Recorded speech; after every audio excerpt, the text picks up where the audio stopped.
Ahimsa Untama. Gedebuk. Krungu suarane Marcel kaya tiba saka kursi. Kowe nopo, Sel? Serius banget le ndelok.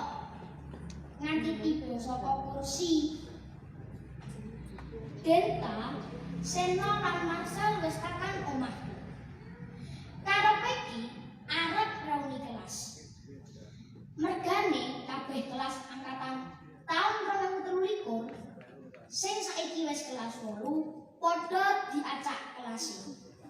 Biyen aku, Denta, Seno, Marcel kuwi sak kelas. Kelas 7E. Sakwise munggah kelas 8, aku dadi kelas D.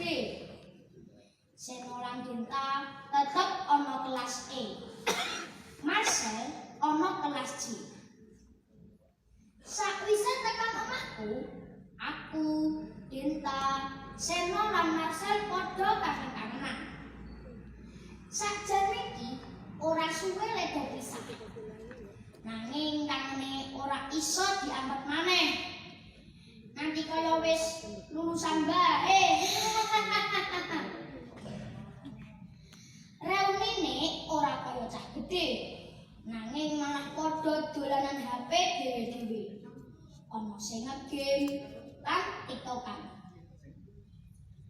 Iki lho yo,